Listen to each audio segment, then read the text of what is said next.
So let's get right into this one, ladies and gentlemen, because another disaster in Los Angeles has happened, and it has the local residents fuming at how things are being handled by the mayor, Karen Bass. There was a massive cold storage warehouse in Boyle Heights that caught fire, released toxic smoke, and forced residents to shelter inside their homes while leaving approximately, get this, 40 million pounds of food rotting inside a damaged building.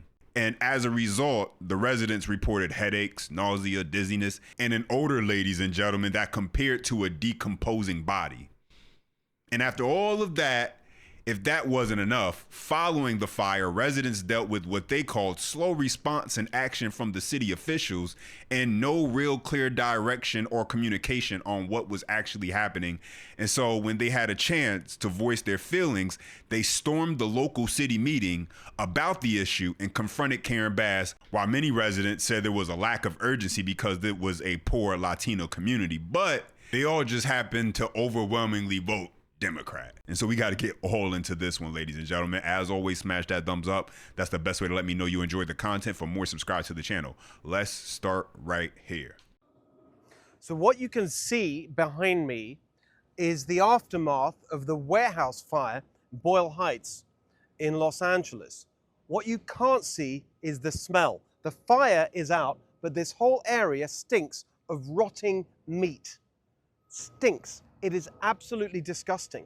And the residents around here, after not being able to go out for days and days and days because they let the fire burn, now they've got this disgusting smell of rotting meat. Karen Bass has ordered the company to clear out the rotting meat. Get this, in 45 days. 45 days. That is absolutely unacceptable. And you know why this is happening? Here are the words from one of the residents here about the response of the authorities to what happened here. Officials didn't pay attention to them because they were poor and Latino. That is exactly what's wrong with California.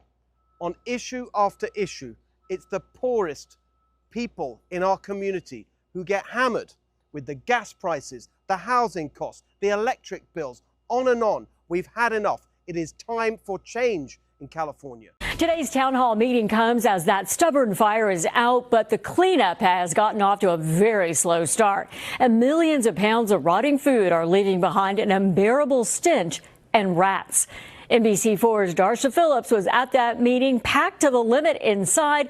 A lot of frustrated people stuck outside. Darsha? Yeah, Kathy, there were so many people outside of this meeting because they simply were not allowed in because there wasn't enough space. The meeting was supposed to start at 6:30, but then at one point there were demonstrators outside of the meeting. They pushed past security, made it inside the gym here at the middle school, and that's why the meeting didn't start until almost 7 p.m. And when it finally did start, well, things just devolved into chaos with boos and people shouting. Dozens of people unable to get into the town hall in Boyle Heights. Demonstrators chanted and held signs outside. Inside, elected officials and Lineage representatives were met with boos and heckles. We have issued thousands of boxes of food, grocery cards, and hygiene kits. We have offered cash assistance to impacted households. Mayor Karen Bass tried to address the crowd and was interrupted several times when the executive operations officer for Lineage took the stage. The crowd chanted and voiced their frustrations. When you're worried about an ammonia leak, the ammonia was up front. The fire started at 2:33 p.m. The ammonia was pumped down at 2:38 p.m., 5 minutes later. Shortly thereafter, it was removed by a truck. Many in the crowd saying they do not believe what they were being told because they've experienced weeks of miscommunication and misinformation. So I want to know for those of you who are here representing us, I would like for you to come, sleep where we sleep, so you can experience what we have to go through. The 85 million pounds of now rotting food has created an odor that is at times unbearable and has brought with it rodents and pests. And many people who live in the area say they are still concerned about the air quality. Yeah, so you got the situation where the residents are clearly upset. They're furious at the way the city's handling this situation where you had this massive facility that stored 85 million pounds of frozen meat, seafood, other products inside of it. It caught fire. Nearly half of it burnt down. The other half was left to decompose, rot. Insects, pests, flies, rodents end up being attracted to it. It's letting off all types of toxins and smells that the local community has to then deal with on a daily basis, ladies and gentlemen. And this is creating just a more tense and frustrating environment for those in that community. And so when they had an opportunity at this meeting to voice their frustration, they let it all out on Karen Bass. Now, mind you, this situation lasted 8 days as far as the fire before it was actually finally extinguished. And so that was 8 days that the city had to coordinate, get things in order. But residents had reported that even 10 days after, there was still no real clear communication from the city on what was happening, how things were going to be handled, what was the timeline for this situation being solved. And so it was a real lack of just, hey, we're taking care of this situation and this is how, that wasn't being communicated by Karen Bass and city officials. And that's what really had the residents upset. You know, fires and things like that, that's going to happen in the city. Those happen all across the country.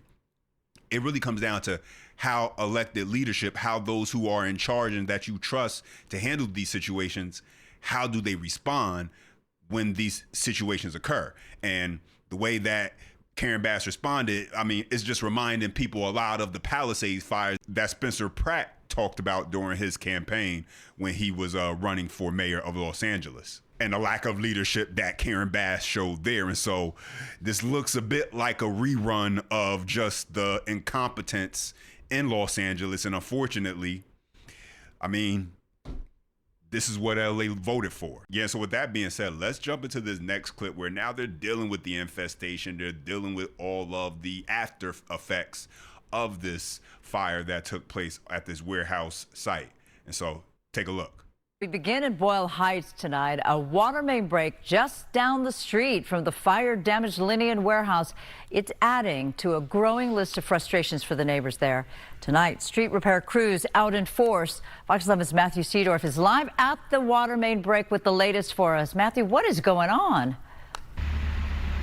Yeah, it seems like there's a list of issues going on, but officials say that this is unrelated to the warehouse. But even here, about a mile away, you can still smell all of the horrible things. But Elliot will give you a live look tonight. You can see crews still working to fix this pipe. Just the latest problem in here in this neighborhood.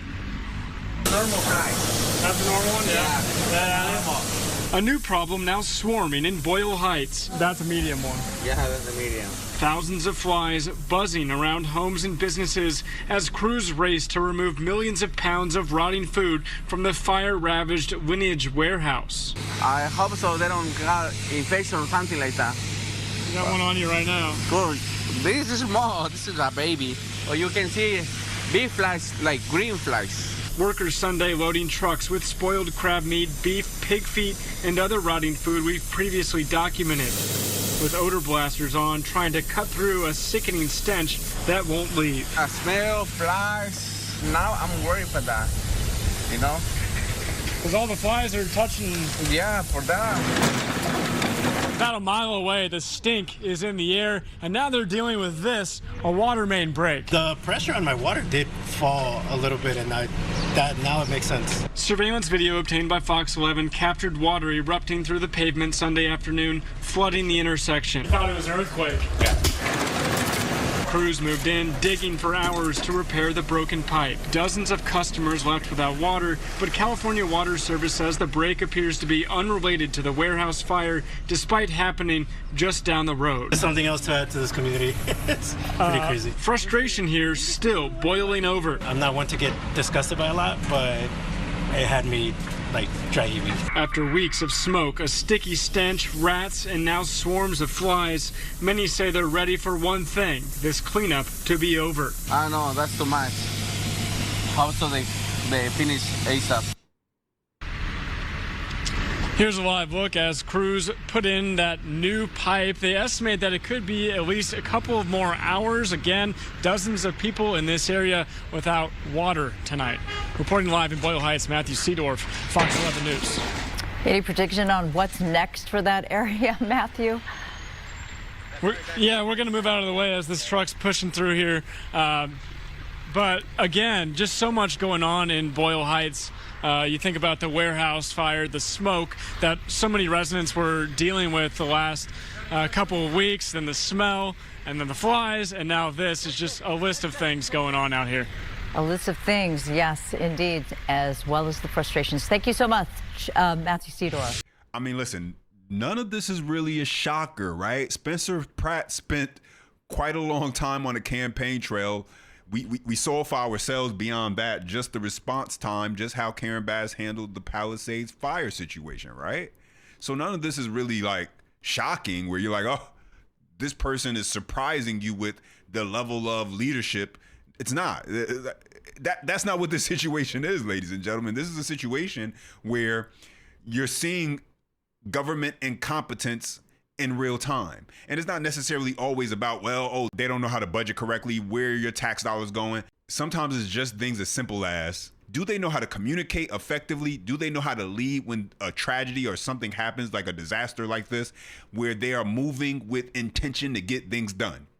That sometimes is very simple as far as what your job as a leader is in circumstances like this. But check out another clip. This is how Karen Bass chose to respond to frustrated residents, basically treating them like elementary school kids, saying clap once, clap twice. I mean, check this out. Let me say, if you want to listen, clap once. If you want to listen, clap once. If you want to listen, clap twice. Thank you. I started with East LA. Absolutely. The first evaluations will begin here. We're going to have a contest as to who can yell the loudest. So let me just say that the goal of today is to listen, to learn, to respond, and to change. Because our goal is to make sure that this neighborhood is kept whole and made better. And I just want you to know that my commitment, 150%, is to fight for this neighborhood and to make sure that whatever has happened here, number one, people are resolved and provided the resources they need, including housing, financial support, and anything else that this neighborhood depends on and needs.